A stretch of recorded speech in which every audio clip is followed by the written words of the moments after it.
तो insurance claim क्या होता है? इंश्योरेंस क्लेम जैसे कि मान लो 2 कैटेगरी का होता है, ठीक है? ठीक है। जैसे कि मान लो तुम इंश्योरेंस जब करवाते हो तो क्यों करवाते हो? ताकि तुम उसको रिकवर कर सको, ठीक है?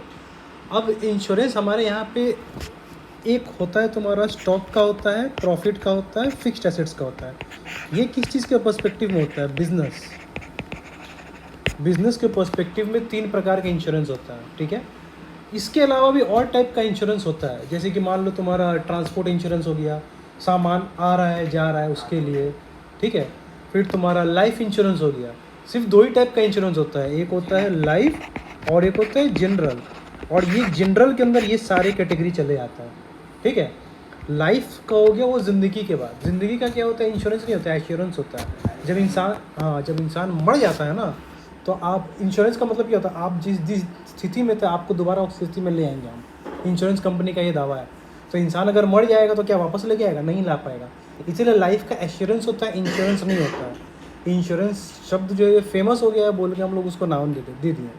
अदरवाइज़ क्या होता है? जनरल इंश्योरेंस, मरीन इंश्योरेंस होता है, कार्गो इंश्योरेंस होता है, और ये सब टाइप का इंश्योरेंस होता है।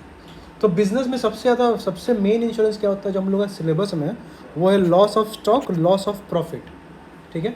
और फिक्स्ड एसेट का लॉस ये हम लोग का फ़िलहाल है नहीं, लेकिन ये टाइप्स ऑफ क्लेम में हम लोग लेते हैं अगर कभी कभार दे दिया तो इसमें ये चैप्टर करने के लिए सबसे पहला चीज़ क्या होता है? जैसे कि तुम्हारा साल शुरू होता है। जब साल शुरू होता है तो आग तो बता के नहीं आता, कभी भी लग सकता है, लॉस बाई फायर। तो अगर स्टॉक का हम लोग इंश्योरेंस करके रखते हैं तो हम लोग अपने हिसाब से, जाहिर सी बात है, जिसका बिजनेस होगा उसको पता होगा कि मेरे दुकान में हमेशा 1 लाख 1.5 लाख का स्टॉक रहता है। तो ऑब्वियसली लोग कितना का इंश्योरेंस करवाएगा? 1 लाख या 1.5 लाख का, क्योंकि जितना ज़्यादा का इंश्योरेंस करेगा उतना ज़्यादा उसको प्रीमियम देना पड़ेगा, ठीक है? तो वो ये भी दिमाग में रहेगा कि मेरा प्रीमियम कितना जा रहा है, ठीक है, और कितना स्टॉक का मुझे इंश्योरेंस करना है। तो अब सपोज़ मान लो तुम्हारा ईयर स्टार्ट होता है 1 अप्रैल सपोज़ 24 से, एग्जाम्पल, ठीक है? और तुम्हारा ईयर एंड कब होता है? 31/3/25 एंड होता है ये, ठीक है? और तुम्हारा आग यहाँ बीच में लग गया सपोज़ मान लो 31 जुलाई को, ठीक है? तो 31 जुलाई को आग लगा, तुम ट्रेडिंग अकाउंट कब बनाते हो? यहाँ पे बनाते हो, ट्रेडिंग, पीएल, बैलेंस शीट, ये ना बनाते हो? तो यहाँ पे कहानी क्या होता है? जब यहाँ पे 31 जुलाई को जब तुम्हारा आग लग गया, फायर लगा, तुमने तो ट्रेडिंग पीएल बनाया नहीं। तुम क्या रिकॉर्ड करते थे? डेली ट्रांजेक्शन, आया गया, ये तुम रिकॉर्ड करते थे। तुम हमेशा बैलेंस शीट, पीएल तो ही बनाते हो। तो अब कहानी क्या होगा? इस डेट में तुम्हारा जब आग लग गया तो कहानी क्या होगा? तुम्हारा स्टॉक डैमेज हो गया, ठीक है?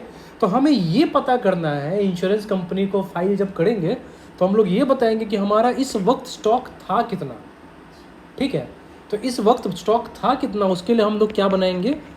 मेमोरेंडम ट्रेडिंग अकाउंट, ठीक है? Memorandum trading account.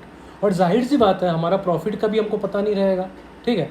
क्योंकि क्या है, हमको, मेरे पास क्या डिटेल रहेगा? मेरे पास रहेगा ओपनिंग स्टॉक का डिटेल रहेगा, परचेस सेल का डिटेल रहेगा। मेरे पास स्टॉक का कोई डिटेल नहीं रहेगा कि मेरे पास कितना स्टॉक है। तो उसके लिए हमें प्रॉफिट चाहिए होता है, ग्रॉस प्रॉफिट रेशियो। तो ग्रॉस प्रॉफिट रेशियो क्या होता है? हम लोग पिछले साल से पकड़ते हैं, प्रीवियस ईयर का डेटा हम लोग को रहता है कि भाई पिछले साल मैंने ग्रॉस प्रॉफिट सपोज मान लो 20% लिया था, 40% लिया था, तो इस साल भी मेरा 40% ही है। ग्रॉस प्रॉफिट का मतलब क्या होता है? तुमने जितना में खरीदा और जितना में बेचा, बीच का जो डिफरेंस हो गया वो ग्रॉस प्रॉफिट हो गया। दैट इज, तुमने 100 में खरीदा, 150 में बेचा, तो तुम्हारा 50% नहीं है, तुम्हारा 33.33% का ग्रॉस प्रॉफिट हुआ। 1/3 सेल्स के ऊपर होता है ग्रॉस प्रॉफिट, ठीक है? तो तुमको ग्रॉस प्रॉफिट का डेटा दे देगा, तो प्रॉफिट निकल जाएगा, तो जाहिर से बात है स्टॉक मेरा बैलेंसिंग फिगर आ जाएगा। तो हमें पता चल गया कि मेरा स्टॉक जिस दिन आग लगा वो है कितना। तो stock as on date of fire के लिए हम लोग क्या बनाएंगे? मेमोरेंडम ट्रेडिंग अकाउंट बनाएंगे, ठीक है? इसके लिए ट्रेडिंग अकाउंट बनाएंगे। दूसरा कहानी, जब आग लग गया तो जाहिर से बता तुम बचाने का तो कोशिश करोगे ना।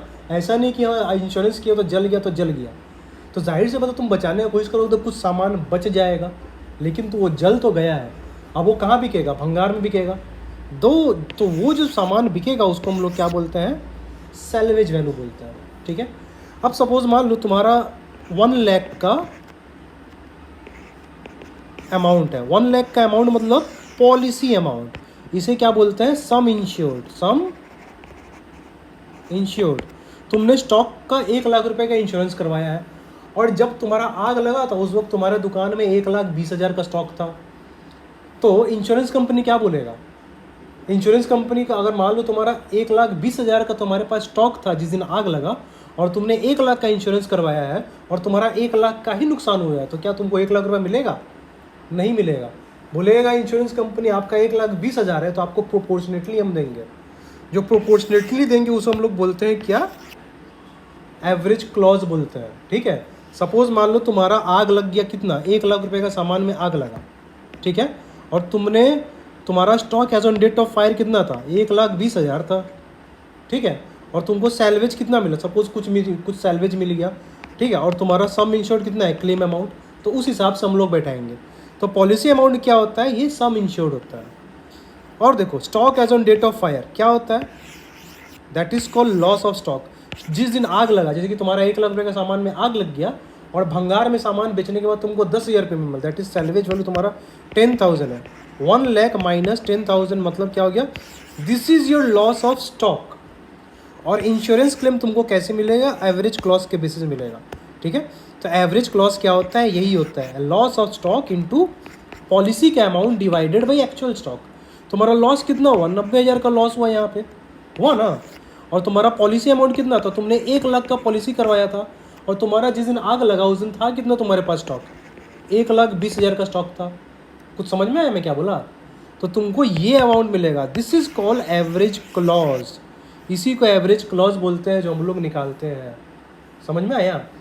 और लॉस ऑफ प्रॉफिट क्या होता है? लॉस ऑफ प्रॉफिट जो होता है, जैसे कि तुम्हारा ये तो था हमारा लॉस ऑफ स्टॉक, ठीक है, उसी तरीका से लॉस ऑफ प्रॉफिट क्या होता है? लॉस ऑफ प्रॉफिट, ये सेकेंड केस हुआ। लॉस ऑफ प्रॉफिट कुछ नहीं होता है। आप सपोज मान लो तुम्हारा पिछले साल 1/4/24 से लेके 1/4/25 पकड़ते हैं, ठीक है, 131/3/25, और तुम्हारा 1/4/25 से लेके तुम्हारा हम पकड़ते हैं 31/3/26। ये सपोज मान लो तुम्हारा करेंट ईयर हो गया और ये सपोज मान लो प्रीवियस ईयर हो गया। तो तुम करेंट ईयर में बिजनेस कर रहे हो, ठीक है, तुम्हारा पिछले साल जो प्रॉफिट था वो प्रॉफिट हुआ था तुम्हारा सपोज मान लो 10% का, ठीक है, 10% का। अब तुम बोलते हो कि मेरा हमेशा consistently I want my 10% profit every time and each and every time, तो हमेशा 10% प्रॉफिट चाहते हो। तो अब सपोज क्या हुआ, तुम जब बिजनेस स्टार्ट किए तो किसी कारणवश मार्केट डाउन हो गया, कोविड आ गया, कुछ भी अनसर्टनिटीज़ आ गया, अर्थक्वेक ही आ गया, या फिर कुछ भी ऐसा हो गया जिस वजह से तुम्हारा प्रॉफिट, या फिर तुम्हारा आग लग गया, यहाँ पे सपोज मान लो आग लग गया और यहाँ से यहाँ 4 महीने तक तुम्हारा बिजनेस अनस्टेबल था। तो बिजनेस अनस्टेबल था तो उतने टाइम का प्रॉफिट तुम्हारा डिस्टर्ब्ड हो गया, तो तुम प्रॉफिट का इंश्योरेंस करवाते हो। तुम ये चेक करोगे कि पिछले साल इसी 4 महीने के दौरान तुम्हारा कितना सेल था और कितना प्रॉफिट था, ठीक है, उसके साथ इस साल का प्रॉफिट तुम एनालाइज करोगे, ठीक है, एनालाइज करोगे, और जितना प्रॉफिट कमेगा उसके बेसिस पे हम लोग एवरेज क्लॉज बैठाएंगे, ठीक है। तो समझ में आया ये कहानी क्या है? What do you mean by the word insurance claim? This is the method that we